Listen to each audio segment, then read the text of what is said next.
Hello everyone, today's topic is third nerve. आज के video में हम सीखेंगे about the course of third nerve and it's clinical correlation. जो थर्ड नर्व पैल्सी के पेशेंट्स होते हैं ना, उनकी आई कैसी होती है? Down and out and with ptosis. अब ये क्यों होती है, ये इस वीडियो में डिस्क्राइब करूंगी और इसके कोर्स के साथ ही पता चलेगा कि लीजन कहाँ पर है। ओके, तो ये आपके एमसीक्यूज में काफी इंपॉर्टेंट है। ओके, सो इस कोर्स को कैसे डिवाइड किया है? अलग अलग पार्ट्स में डिवाइड किया है, जैसे जैसे नर्व ट्रैवल करती है, और वहीं से हम सीखेंगे कि लीजन्स कहाँ पर होते हैं। तो उसमें पहला पार्ट है न्यूक्लिया। न्यूक्लिया मतलब जहाँ से अराइज हो रही है ऑक्यूलोमोटर नर्व। तो oculomotor nerve arises in the mid brain at the level of superior colliculus and ventral to the cerebral aqueduct। इस डायग्राम में अगर आप देखोगे तो ये डॉर्सल है, ये वेंट्रल है, ये cerebral aqueduct है, और यहाँ पर बना हुआ है थर्ड नर्व का nucleus. Okay, so this is ventral to the cerebral aqueduct at the level of superior colliculus। ये काफी इंपॉर्टेंट है, आपके एमसीक्यू क्वेश्चंस में आया हुआ है। ओके, अब ये ब्लू क्या बना हुआ है मैंने? ब्लू इज एडिंगोवेस्वाल न्यूक्लियस, जो कि लाइट रिफ्लेक्स पाथवे में आता है, और ऑक्यूलोमोटर नर्व जो होती है वो लाइट रिफ्लेक्स पाथवे को आगे कैरी करती है। ठीक है, तो इसीलिए दोनों एक साथ ही काम कर रहे होते हैं, है ना, और यहीं पर सिचुएटेड है। थर्ड नर्व यहाँ से इस तरीके से यहाँ पे मैंने डिपिक्ट की हुई है। सो न्यूक्लियर पार्ट से आगे बढ़ने से पहले एक इंपॉर्टेंट पॉइंट बताना चाहूंगी कि न्यूक्लियर के भी कई सब न्यूक्लियाई होते हैं। उसमें सबसे पहले अगर आपको याद रखना हो तो एलपीएस जो होती है, हमारी लिवेटर पाल्पेब्रा सुपीरियरिस, जो आईलिड अपर आईलिड की जो मसल है, दैट इज अनपेयर्ड। मतलब जो आपका उसका न्यूक्लियस है ना, एलपीएस का, वो अनपेयर्ड होता है। अगर उस न्यूक्लियस में चोट लगेगी तो दोनों तरफ की आईलिड ड्रूप करेगी। ओके, इसके साथ एक चीज और है कि सुपीरियर रेक्टस का जो न्यूक्लियाई होता है, that supplies the contralateral superior rectus. ठीक है, और बाकी सारी जो मसल्स होती हैं वो इप्सिलैटरल ही सप्लाइड होती हैं। अगर ये भूल भी रहा है तो कोई बात नहीं, लेकिन आप ये याद रख सकते हैं कि एलपीएस का न्यूक्लियस जो होता है वो अनपेयर्ड होता है। चलो अब आगे बढ़ते हैं। ओके, सो अभी है fasciculus, है ना। न्यूक्लियस से आगे बढ़े, fasciculus। fasciculus मतलब ये यहाँ से जहाँ से अराइज किया, and the oculomotor nerve passes over the through the red nucleus and medial side of cerebral peduncle की आ जाती है। ठीक है, इस तरीके से आ जाती है, तो इसी को बोला गया है fasciculus, है ना। ये पार्ट क्यों इंपॉर्टेंट है? क्योंकि कई बार क्या होता है, इसके साथ ही कुछ सिम्टम्स मिलते हैं, तो हम लोकलाइज कर सकते हैं कि अरे ये तो मिड ब्रेन का लीजन है।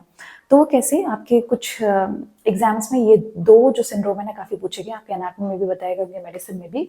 तो इसमें सबसे इंपॉर्टेंट जो दो हैं वो मैं बताती हूँ। ये देखो, यहाँ पर इस डायग्राम में मैंने बनाया है वेबर सिंड्रोम। सबसे पहले है वेबर सिंड्रोम, उसमें लीजन है इस पार्ट में।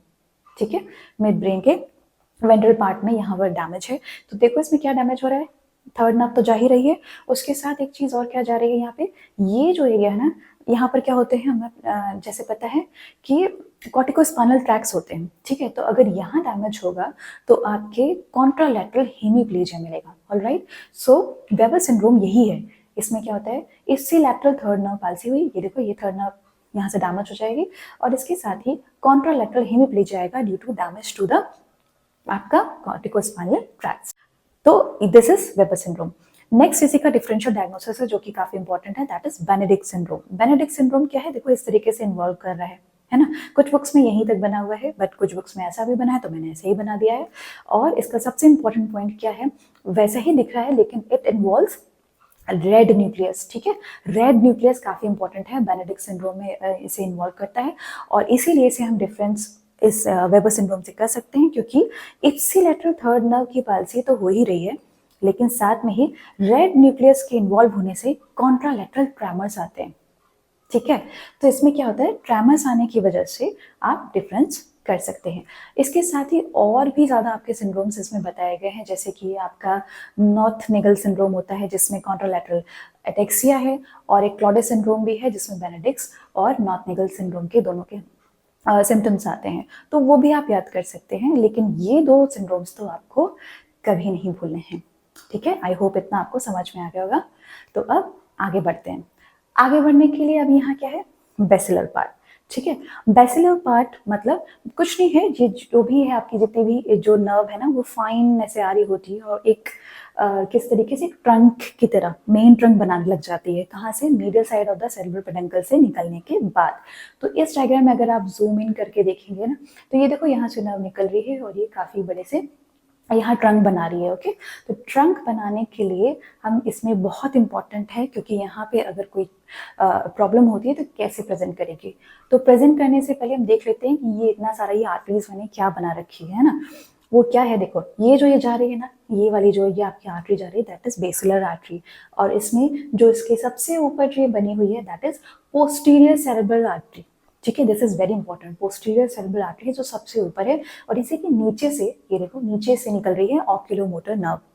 ठीक है, और इसके यहाँ पर देखो ये है सुपीरियर सेरेब्रल आर्टरी। अब ये देखो सेरेब्रल और सेरेबेलम में ना कंफ्यूजन हो जाता है, तो अगर हो भी जाता है ना तो थोड़ा सा दिमाग लगाते हैं। कैसे, देखो यहाँ पर सेरेब्रल लिखा है ना। ब्रेन स्टेम कैसे होती है, ये मिड ब्रेन है, इसके नीचे आएगा पॉन्स, इसके आएगा मेडुला, फिर आएगा सेरेबेलम, है ना। तो सीधी सी बात है, सेरेब्रल आर्टरी जो होगी वो नीचे होती है। तो इसके बीच में सैंडविच है, oculomotor nerve is sandwiched between the posterior cerebral artery and superior cerebral artery। जैसे ही वो यहाँ से निकलेगी, medial side of the cerebral peduncle of mid brain से निकलेगी, तो ऐसे पास करेगी। ठीक है, अब इसी के बीच से होते हुए अभी देखो किसके साथ साथ जा रही है, this is posterior communicating artery. Posterior communicating artery की लेटरल तरफ से एकदम पैरेलल चलती चली जा रही होती है। ठीक है, अब ये पैरेलल जा रही है, और ये जो मैंने जो आर्टरी बनाई है, दिस इज ICA यानी इंटरनल कैरोटिड आर्टरी। तो posterior communicating artery, posterior cerebral artery और सुपीरियर सेरेब्रल आर्टरी, ये बहुत इंपॉर्टेंट है। क्यों? क्योंकि ये बिल्कुल एकदम क्लोजली चल रही होती है ना, और इनके एन्यूरिज्म की वजह से ही क्या होता है, कंप्रेशन होता है और थर्ड नर्व पाल्सी के सिम्टम्स मिलते हैं। ठीक है ना। तो यहाँ पर सबसे अगर पूछा जाए कि what is the most common site for aneurysm, तो अगर यहाँ पे एन्यूरिज्म बताया जाएगा ना, तो पोस्टीरियर कम्युनिकेटिंग आर्टरी जो होती है, जहाँ पर ICA से मिल रही है, दिस इज द जंक्शन, यहाँ पर अगर एन्यूरिज्म होता है ना, तब आपका थर्ड नर्व पैल्सी का मोस्ट कॉमन कॉज मतलब मिलता है। इसमें पेनफुल होगा और इस तरीके से प्रेजेंट करेगा पेशेंट, तो ये इंपॉर्टेंट पॉइंट है यहाँ पर। और इसके आगे जैसे यहाँ से ये इसका कोर्स यहाँ से होते हुए जा रहा है, ICA के पास से होते हुए निकलेगी, और फिर ये एंटर करेगी कैवर्नस साइनस में। ठीक है, कैवर्नस साइनस में एंटर करेगी, तो वो हम आगे अभी इस में सीखेंगे। इससे पहले एक पॉइंट और बता देती हूँ कि अगर थर्ड नर्व का डैमेज इस पार्ट में होता है ना, बेसिलर पार्ट में, वो एक और चीज से हो सकता है, वो है हेड ट्रॉमा। हेड ट्रॉमा में क्या होता है, सबड्यूरल या एक्स्ट्राड्यूरल हेमरेज होता है। तो उससे क्या होता है, कंप्रेशन होता है ब्रेन का। अब ब्रेन का कंप्रेशन होगा ना, तो टेंटोरियल जो एज होती है, टेंटोरियल मतलब ड्यूरामेटल की एक लेयर होती है, उसमें क्या होगा, ब्रेन हर्निएट कर जाएगा। यानी कि जो आपकी टेम्पोरल लोब है, अगर हर्निएट कर जाएगी तो क्या करेगी, वो कंप्रेस करेगी थर्ड नर्व को। आपको स्क्रीन पे एक डायग्राम दिख रहा होगा, उसमें वही डिपिक्ट किया गया है। ठीक है, उसमें हर्निएशन दिख रहा है ब्रेन का जाते हुए, और थर्ड नर्व जो है वो इस तरीके से बनी हुई एरो में, और वो आपको कंप्रेस होती हुई दिख रही है। तो हेड ट्रॉमा भी अगर ऐसा कोई पेशेंट आ रहा होता है तो हेड ट्रॉमा में ऐसा हो रहा है, तो एक्स्ट्राड्यूरल हीमेटोमा या सबड्यूरल हीमेटोमा एक कॉज हो सकता है इस पार्ट के लिए। ठीक है, अब हम कैवर्नस साइनस में आ चुके हैं। ठीक है, कैवर्नस साइनस में एंटर किए। कैवर्नस साइनस में जब ये नर्व ट्रैवल कर रही होती है ना, तो ये कैसे ट्रैवल करती है, लेटरल वॉल में। अब देखो बच्चों, cavernous sinus is very important, हर तरफ से हमेशा से इंपॉर्टेंट है।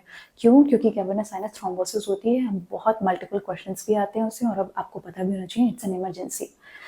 तो थर्ड नर्व जो होती है सबसे ऊपर बैठी हुई है लेटरल वॉल में। ठीक है, अबव द फोर्थ नर्व, है ना। कैवर्नस साइनस थोड़ा सा बता देती हूँ, यहाँ पर काइस्मा है, ये पिट्यूटरी ग्लैंड है, ये इसकी लेटरल वॉल है, इसमें थर्ड फोर्थ सिक्स नर्व नहीं, थर्ड फोर्थ नर्व है लेटरल वॉल में, सिक्स नर्व जो है ना वो अंदर की तरफ है। ठीक है, सिक्स नर्व ये इंटरनल कैरोटिड आर्टरी है, उसके साथ ही बैठी हुई है, तो अंदर सिचुएटेड होती है ना। और फिफ्थ नर्व की दो ब्रांचेस होती है, ऑप्थेल्मिक और मैक्सिलरी, वो V1 V2 के नाम से लिखी हुई है ना, फिफ्थ वन फिफ्थ टू, ये दो ब्रांचेस होती है, लेटरल वॉल में सिचुएटेड होती है। तो सबसे टॉप मोस्ट आपको याद रखना है कि third nerve is situated in the lateral wall of the cavernous sinus. अब यहाँ से ऑक्यूलोमोटर आगे बढ़ेगी और anterior part of cavernous sinus में आके अपने दो ब्रांचेस में डिवाइड हो जाएगी। ठीक है, अब क्या होगा, वहां से निकली दो पार्ट में डिवाइड हो गई, दो पार्ट मतलब सुपीरियर एंड इन्फीरियर। एक और इंपॉर्टेंट आपका स्ट्रक्चर है यहाँ पर आता है, वो है superior orbital Fisher. Superior orbital Fisher बहुत इंपॉर्टेंट है, आपके क्वेश्चंस भी आते हैं इस पे, आपके MCQs आते हैं, शॉर्ट नोट आता है। तो यहाँ मैं बहुत डिटेल में नहीं जाऊँगी, इसके ऊपर मैंने एक शॉर्ट्स अपलोड किया था कुछ दिन पहले, शॉर्ट अपलोड किया था, तो वो पता नहीं कितने बच्चों ने देखा है, पर अभी जाके देख लेना, लिंक मैं लिख दूंगी डिस्क्रिप्शन में। तो यहाँ पर देखो, जब दो पार्ट्स में डिवाइड हो गई oculomotor nerve, तो it passes through the superior orbital Fisher. अब क्यों जा रही है सुपीरियर ऑर्बिटल फिशर से, उसको ऑर्बिट में आना है ना, तो कैसे आएगी? स्कल से अगर आपको ऑर्बिट में आना है तो किसी एक फिशर से आना पड़ेगा, किसी एक है ना, किसी एक फोरामन से आना पड़ेगा, तो वो क्या है? आपका सुपीरियर ऑर्बिटल फिशर। और ये क्या है जो रिंग बनाई हुई है? दैट इज एनुलस ऑफ जेन। सो ये भी एक इंपॉर्टेंट क्वेश्चन है कि oculomotor nerve superior orbital Fisher में कहाँ से आती है? वो आती है आपकी एनुलस ऑफ जेन के अंदर, 2 पार्ट्स। अब इसमें जो और भी नर्व्स हैं वो प्लीज पढ़ लेना, ठीक है? वो बहुत इंपॉर्टेंट क्वेश्चन है, लेकिन अभी हमारे ऑक्यूलोमोटर नर्व के लिए यही इंपॉर्टेंट है, तो मैंने यहीं तक बताया। अब आगे बढ़ते हैं। ऑर्बिट में हम आ चुके हैं ऑक्यूलोमोटर नर्व के साथ, और अभी इसकी 2 ब्रांचेस हो चुकी है। सो कुछ नहीं है, अब हमारा यहाँ पर क्या आ चुका है? देखो, ये आईबॉल बनाई है, उसमें सुपीरियर ब्रांच किसको सप्लाई करेगी? एलपीएस एंड सुपीरियर रेक्टस को, ठीक है? सुपीरियर ब्रांचेस को सप्लाई करेगी, और इंफीरियर ब्रांच किसको सप्लाई करेगी? Medial rectus, inferior rectus and inferior oblique. Alright, तो इतना मेरे ख्याल से आपको क्लियर है। लैटरल रेक्टस को मैंने अलग से कर दिया है, 6 नर्व इसको सप्लाई करती है, जस्ट फॉर द सेक कि आपको याद रहे भाई, भूल मत जाना, है ना? तो सुपीरियर और इंफीरियर ब्रांच का ये हमने देखा कि कहाँ सप्लाई करती है। और एक इंपॉर्टेंट पॉइंट यहाँ पर क्या याद रखना है कि जो नर्व टू इंफीरियर ऑब्लिक है ना, उसमें क्या होता है? आपके फाइबर्स जा रहे होते हैं कौन से? पैरासिम्पैथेटिक, ठीक है? और वो कहाँ जा रहे होते हैं? अब ये प्यूपिल के पास जाएंगे, है ना? क्योंकि मैंने क्या कहा कि डाउन एंड आउट आई दिखती है विद टोसिस, उसके साथ प्यूपिल का इन्वॉल्वमेंट हो भी सकता है, नहीं भी हो सकता है। तो अभी आया कहाँ से? और स्टार्टिंग में भी मैंने बताया कि लाइटर फ्लेक्स का पाथवेज से जा रहा होता है। तो ऑक्यूलोमोटर जो नर्व है ना, उसका जो nerve to inferior oblique, inferior branch की नर्व टू इंफीरियर ऑब्लिक की जो ब्रांच है, उसमें पैरासिम्पैथेटिक फाइबर्स जा रहे होते हैं, एंड उसमें क्या होता है? स्फिंक्टर प्यूपिले और सिलियारिस मसल को वो सप्लाई कर रही होती है, ठीक है? तो आपका अगर डैमेज हो जाता है तो प्यूपिल कैसी मिलेगी? डायलेटेड मिलेगी, एंड लॉस ऑफ एकोमोडेशन भी मिलेगा due to damage of ciliaris muscle, ठीक है? सिलियरी मसल का डैमेज हो जाता है, इसलिए लॉस ऑफ एकोमोडेशन भी होता है। A very important point. Alright, so अभी ये जो था ये आपका कोर्स था, है ना? अब ये यहाँ पे जो डायग्राम बना है इस पे फोकस करेंगे एक बार। ये क्या डायग्राम बना है? देखो, इसमें क्या है ना कि जो भी पॉजिटिव फैक्टर रहते हैं ना थर्ड नर्व के, उसमें सबसे पहले जैसे कई चीज़ें होती है ना कि आपको ट्रॉमा से हो गया या किसी ट्यूमर से हो गया, और आपकी एक डायबिटीज़ और हाइपरटेंशन जैसे मैंने बताया वो भी हो जाते हैं। तो अब इसमें 2 तरीके से होता है जो नर्व फाइबर का सिचुएशन है ना, वो देखो क्या बताना चाहती हूँ मैं। इस वाले डायग्राम में ये आपकी ऑक्यूलोमोटर नर्व है, ठीक है? यहाँ पर अंदर जो फाइबर सिचुएटेड है, ये जो है ना प्यूपिलरी फाइबर्स बनाए हैं ग्रीन से।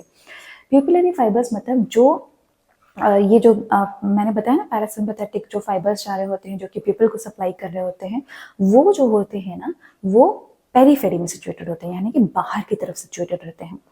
तो अगर बाहर की तरफ सिचुएटेड है ना, तो देखो इस डायग्राम में इसको सप्लाई करने के लिए जो जो ब्लड सप्लाई है वो यहाँ ऐसे बाहर से सप्लाई हो रही है। These are pial blood vessel, मैं यहाँ पे लिखना भूल गई हूँ लेकिन मैं बताती हूँ। ये पायल ब्लड वेसल्स होती हैं जो सप्लाई करती है आपकी सिर्फ प्यूपिलरी फाइबर्स को, जो कि सुपरफिशियल साइड में, आउटर साइड में सिचुएटेड रहते हैं। तो अगर कोई ट्यूमर होगा, ठीक है, अगर वो कंप्रेस करेगा किसी भी तरीके से, तो इन ब्लड वेसल्स को कंप्रेस करेगा, इसलिए प्यूपिल का इन्वॉल्वमेंट ज़्यादा होता है, मतलब मिलता ही मिलता है, ऐसा होता है, ठीक है? सो अगर कोई भी पेशेंट ऐसा आता है जिसका प्यूपिल डायलेटेड है, तो तुरंत एकदम अलार्म्ड हो जाओ कि हो सकता है कोई एन्यूरिज्म हो, कोई ट्यूमर हो, या फिर कुछ भी ऐसा लीजन हो जो कंप्रेस कर रहा हो। तो कंप्रेसिव लीजन में आपको प्यूपिल के चेंजेस मिलना 100% चांस है, ठीक है? और इसके बाद है जो बाकी बचा हुआ जो आपका नर्व है ना, जो आपकी बाकी बची हुई नर्व है, वो सप्लाई होती है वासा नर्वोसम। वो क्या होती है? मतलब जो नर्व्स जो होती हैं, जो वेसल्स होती हैं जो नर्व को सप्लाई करती है, उसको बोलते हैं वासा नर्वोसम। तो डायबिटिक के जो चेंजेस होते हैं वो मेनली वासा नर्वोसम को अफेक्ट करते हैं, इसीलिए आपको अक्सर प्यूपिल का इन्वॉल्वमेंट नहीं मिलता है, ठीक है? तो ये बहुत बड़ा रीज़न है कि अगर कंप्रेसिव लीजन होंगे तो आपके पायल जो ब्लड वेसल्स हैं वो कंप्रेस हो जाएंगी, इसलिए प्यूपिल के फाइबर सबसे जल्दी अफेक्ट होते हैं, दिखते हैं, प्यूपिल में डायलेटेड दिखेगा। और जो आपके डायबिटिक केसेस होते हैं, माइक्रोवैस्कुलर कॉजेज होते हैं, उसमें वासा नर्वोसम पहले डैमेज होती है, इसीलिए उसमें जो आपके एक्स्ट्रा ऑक्यूलर मूवमेंट है ना वो रुक जाएंगे, आई डाउन एंड आउट दिखेगी, लेकिन पीपल फिर भी रिएक्ट कर रहा होगा, ठीक है? तो ये बहुत इंपॉर्टेंट पॉइंट है। So this is about the course of third nerve. अब एक पॉइंट मैं आपको और बताना चाहूँगी, एक चीज़ होती है aberrant regeneration of third nerve. ये क्यों है? क्योंकि एक इम्पॉर्टेंट फैक्ट है कि अगर कभी भी ट्रॉमा हुआ हो या कोई कंप्रेशन हुआ हो, तो जो आपकी नर्व होती है ना, उसकी एक एंडोन्यूरल शीथ होती है, कवरिंग होती है। अगर उसमें कहीं डिफेक्ट हो जाए, ब्रीच हो जाए, तो जब रीजनरेशन होता है ना, नर्व्स हमेशा हमेशा रीजनरेट करती हैं, तो क्या होता है, मिस डायरेक्शन हो जाता है, मतलब वो कहीं की कहीं कनेक्ट हो जाती हैं। तो aberrant regeneration of third nerve भी कई बार पेशेंट्स में मिलता है। वो अक्सर बताते हैं कि हाँ, मुझे चोट लगी थी या कुछ ट्यूमर हुआ था या कुछ सर्जरी हुई थी, तो उसके बाद मुझे इस तरीके का हो रहा है। तो उसमें क्या होता है ना कि जैसे एक इम्पॉर्टेंट चीज़ याद रखना कि अगर डाउन गेज में पेशेंट दिख रहा होता है, हर बार ऐसा नहीं होता है, लेकिन फ्रीक्वेंटली जो एक सिम्टम है वो बता रही हूँ, साइन आई मीन अगर होता है, तो उसमें डाउन गेज में देखने पे क्या होगा, लिड रिट्रैक्ट कर जाएगी। तो ये जो साइन होता है that is pseudo von Graefe sign. मैंने सूडो क्यों लगाया कि नीचे देखने पे अपर लिड रिट्रैक्ट कर रही है, ये सूडो वॉन ग्रिफे साइन है। पहले तो बताती हूँ कि वॉन ग्रिफे साइन क्या है। वो मिलता है हमें थायराइड आई डिजीज में। उसमें क्या होता है, जब इतनी बड़ी आंखें हो जाती है ना थायराइड आई डिजीज में, प्रोप्टोसिस हो जाता है, तो क्या होता है, आंखें जो है नीचे की तरफ जब डाउनवर्ड डायरेक्शन में मूव करती हैं, तो लिड जो होती है वो पीछे रह जाती है, लिड लैग हो जाता है, उसमें लिड रिट्रैक्ट उसको बोलते हैं, तो उसको बोलते हैं वॉन ग्रीफे साइन। अब यहाँ पर क्या हो रहा है, प्रोप्टोसिस नहीं है, ना ही थायराइड है, लेकिन हम नीचे देख रहे हैं तो भी लिड रिट्रैक्ट कर रही है, तो ये है सूडो वॉन ग्रीफे साइन। ठीक है, वो ऐसा क्यों हो रहा है, क्योंकि नर्व टू इंफीरियर रेक्टस ने कहाँ मिसफायरिंग कर दी है, एलपीएस की तरफ, तो वो दोनों को सप्लाई करी है। इंफीरियर रेक्टस की जो नर्व सप्लाई थी वो ऊपर भी चली गई है एलपीएस की, इसलिए वो उसको कॉन्ट्रैक्ट कर रही है। ऐसे ही एक और अगर आपको साइन दिख सकता है कि अगर आई एडक्शन में जा रही है, तो पीपल जो होता है वो मियोस हो गया, मतलब छोटा हो गया, है ना, तो मीडियल रेक्टस की मिस डायरेक्शन सप्लाई हुई है इसीलिए। सो ये एक पॉइंट है, एब्रेंट डिजेनरेशन ऑफ द ओक्यूलोमोटर नर्व। अब हम आते हैं ट्रीटमेंट पार्ट पे। ठीक है, ट्रीटमेंट में सबसे पहले डायग्नोसिस आपको करनी है। तो पेशेंट अगर आएगा, तो अगर कोई इश्केमिक कॉज है जैसे कि डायबिटिक है, तो आपको देखना है कि उस पेशेंट कैसे प्रेजेंट कर रहा है। अगर पीपल इन्वॉल्वमेंट नहीं है तो इट्स फाइन। अगर 50 ईयर्स से ऊपर कोई है पेशेंट आपका, तो कोई बात नहीं, आप इमेजिंग थोड़ा डिले कर सकते हैं, बट कीप अ वॉच कि पीपल इन्वॉल्व तो नहीं हो रहा है ना। अगर पीपल इन्वॉल्वमेंट है तो तुरंत इमेजिंग के लिए आप भेजिए। कोई यंग पेशेंट है, उसमें अगर आपको ये साइंस दिख रहे हैं, है ना, डाउन एंड आउट आई दिख रही है, तो आपको बिल्कुल ध्यान रखना है। अब मेरे ख्याल से आपको समझ में तो आ गया होगा कि डाउन एंड आउट आई क्यों दिखती है। अगर नहीं आया तो मैं क्विकली बता देती हूँ।